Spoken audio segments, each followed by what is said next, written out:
Hello and welcome to the nonfiction book tag. This tag was created by Julie, and I have to get closer to the screen, at Bookish Travels. I was tagged by Philip Hall at A Poet Reads and Writes, and Mark from Book Ramble. Philip tagged me a month ago.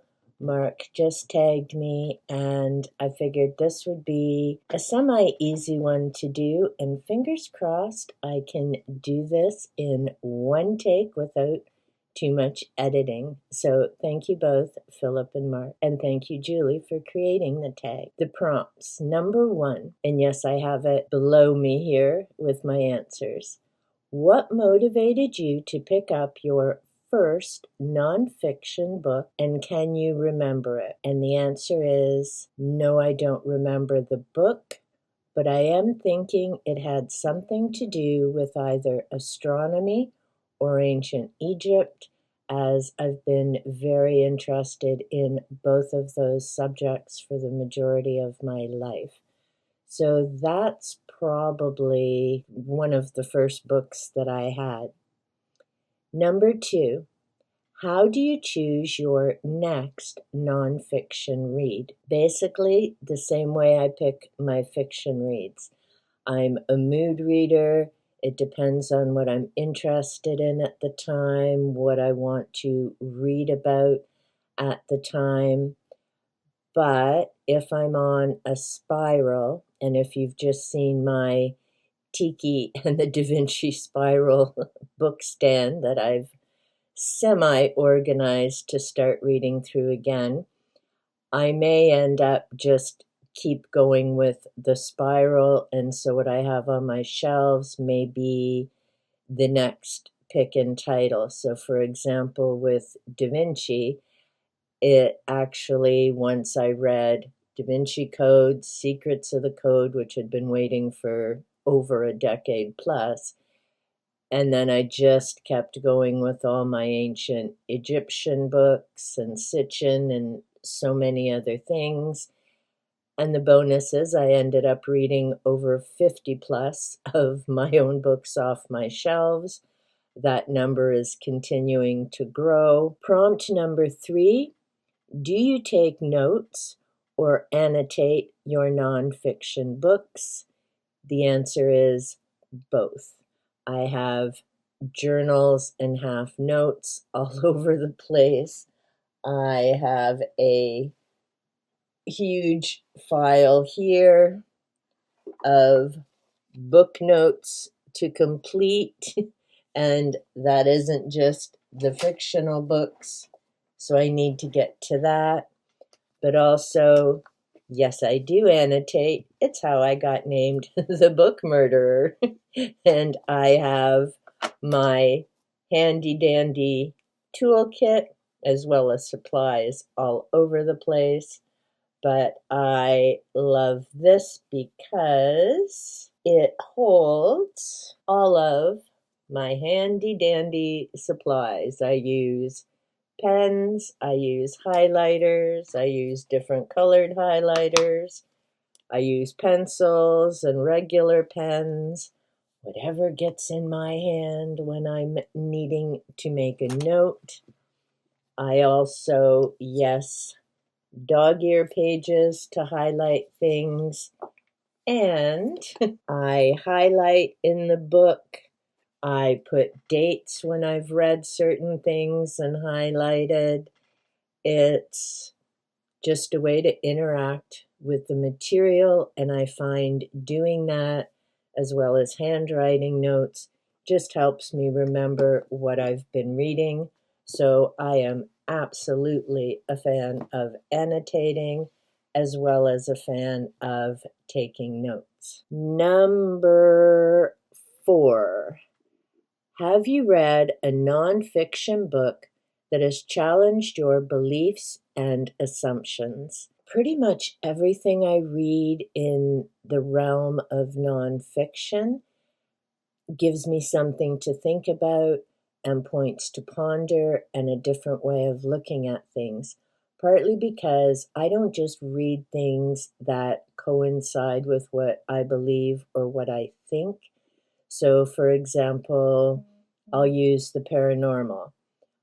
I am definitely a believer in the paranormal. I think there are a lot of unanswered questions and things there, but it doesn't mean that I won't read a book by a skeptic. So I have Paranormality, which claims to be a book disproving the paranormal. So I like reading opposite views. And I read about spirituality, I read about archaeology. There's always new findings, new theories, new ideas. I read psychology because that's my background. Again, there's always things changing there in terms of explaining human behavior, nature versus nurture, different case studies. I read a lot of self-help, and I mean, again, that's to get you to think about how you view the world, how you move through the world, how you interpret what's going on through the world. So my whole purpose of reading nonfiction is to challenge myself and learn more from varying opinions. Number 5. How do you feel about the intersection of storytelling and factual content in nonfiction? I really had to ponder that one for a bit, but the example that I'm going to use there is the Celestine prophecy. I read this decades ago. It's a parable by James Redfield. It's based on a Mayan manuscript. And again, it comes back to how do you move through the world? How do you interact with other human beings? How do you choose to behave when you're faced in a difficult situation? So I think from that perspective, parables can be helpful because having it presented a different way, for example, the way some psychology books are written, not everyone's going to pick up and read that and go, oh, yeah, that makes sense. But they are likely to pick up a parable and read it and give it some thought. So I think it has a place in nonfiction, but of course, it's going to depend on the topic. Or, even thinking of astronomy when you're wanting to get a younger audience interested in maybe some of the sciences and different things. You can again set that up in a story format to gain their interest. And then, of course, they may go on to reading other books. So I think it certainly does have a place. Is there a topic you wish authors would explore? I can't think of anything. I mean, there are so many books out there, so many genres, so many subgenres, and I'm willing to bet whatever I may suggest or think about has already been published somewhere. I simply haven't come across it. Number 7.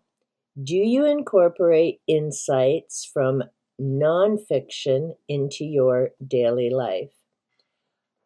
Of course, if you've seen any of the books in my self-help playlist series where I've talked about numerous books, the Celestine Prophecy, to name one, The Secret of Shambhala, which is Insight 11, which continues on with that, the 21 Rituals to Change Your Life, where you do short exercises morning, afternoon, and evening to give yourself a more positive focus and be in a more positive place throughout the day. Yes, regardless of what I'm reading, whether it's the self-help books that I can incorporate certain things into my everyday life, or the way that I view or think about things, But it also applies to if I'm reading about ancient Egypt, any of the ancient cultures, Mayans, Inca, Aztecs, Atlantis, and just so many other subjects I delve into. There's always something that you can think about and incorporate into your daily life, whether that's being mindful of doing your research and fact checking information, as in, don't just read or listen to something and take it as fact. And that includes anything I say. I mean, I put in my videos what I know based on my life experience, based on what I've read, based on what I've heard from other people. But that doesn't mean that there may not be an oops, a blip, or a mistake here or there. So always, think about, a critical thinker. Think about what you're hearing. Think about what you're reading. And to me, that's the biggest part of reading nonfiction. Regardless of the topic, reading nonfiction is cardio for the neurons in your brain, and it gets them going snap, snap, snap. And it's good exercise. Your brain needs to do that. I guess here I should also mention the self help programs that I do. So this year I've been talking about positive energy and the artist's way. Again, nonfiction works. They're about development, they're about self growth, and how you move through the world. Positive energy is about focusing on how you respond to certain things happening, whether it's in your immediate area, whether you're, caught up in some of the news clips and things that are happening. The artist's way is about tapping into your personal creativity. No, you don't have to be an artist, a musician, or a writer to benefit from the program because, again, it's about how you move through the world and how you choose to approach various situations. That's number 7. Number 8, picking a nonfiction book. My private collection is, I think, now close to 800 books. Yes, that had a big jump last year because there were 200 from my local thrift store. So many great sales, so many great finds. But the point is, the majority of my personal library, it's probably close to 700-ish, are nonfiction. I just started purchasing fiction again last year because I had unhauled 2 complete bookcases of them years ago, and I've been rebuilding it. But the majority of my books are nonfiction. I'm interested in a lot of things. So as I was looking along my cubes over here and my bookcase over there and thinking about all the books in this set of cubes and everywhere else, it was hard to pick one book. But I settled on Animal Speak by Ted Andrews.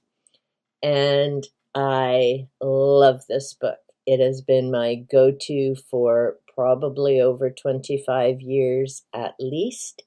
When I started working with animal guides, I enjoy Ted Andrews' writing. I am so sad that I never had an opportunity to meet him. He would have been an amazing individual to sit down and have a discussion with.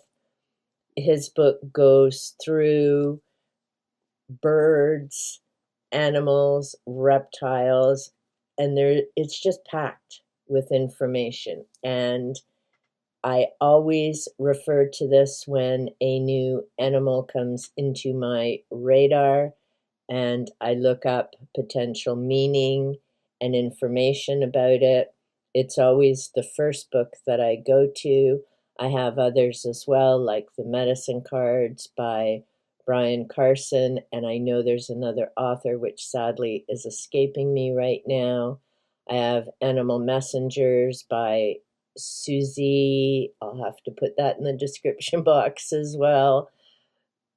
But my point is, yeah, I mean, it's so hard to pick a nonfiction book to showcase out of all of them I have, because I could make a 10-hour video and still not cover all the amazing things of the books that I have, because they each give me either a topic I'm excited about, information I'm excited to learn, going to the past. There's a couple by Irvin Laszlo that have to do with the Akashic Records and the 0 point.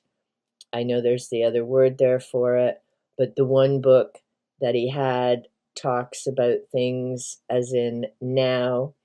So it's interesting to go back and see what he was talking about and what has come to pass and what certainly hasn't. There's just so many great things about nonfiction books. So whether you're reading them to learn about the world at large, whether you're reading them to study and complete courses in school or for your own development, I am a huge nonfiction fan. And yes, there will be much more nonfiction coming in the future on my channel. I've kind of hopped into a lot of the different fiction, and I'm enjoying the Wheel of Time reread. That's fantasy.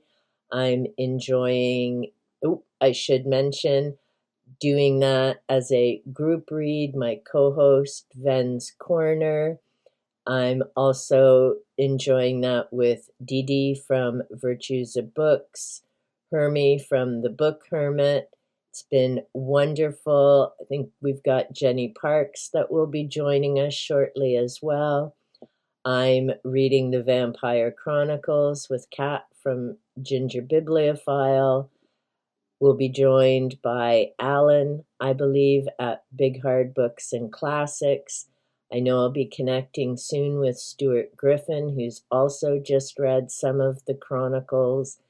So I think it's important to balance the two. I love my nonfiction and going off on my little spirals and rabbit holes and exploring things like Atlantis and the Anunnaki and all that type of thing. But it's also nice once in a while to just zone out and head off to the land of Wheel of Time and what's going on there, or head on down to New Orleans and chill with the vampires like Lestat and the rest of the crowd as they go around the world as well. So that's my traveling. I do it all in books, or I get to watch amazing videos by other booktubers who do travel and YouTubers as well. I always love seeing those visuals. Hoping that I don't really have to edit this, so this will be up shortly. Again, thank you so much to Phillip and Mark for the tag, Julie for creating it. I'll have information in the description box down below. Let me know in the comments if you're still here, as that certainly helps my channel get out to others. You can leave me a little thumbs up, leave me a smiley face, leave me a comment and let me know, is nonfiction or fiction your favorite genre read? And until next time, remember, be safe, be well, and big hugs.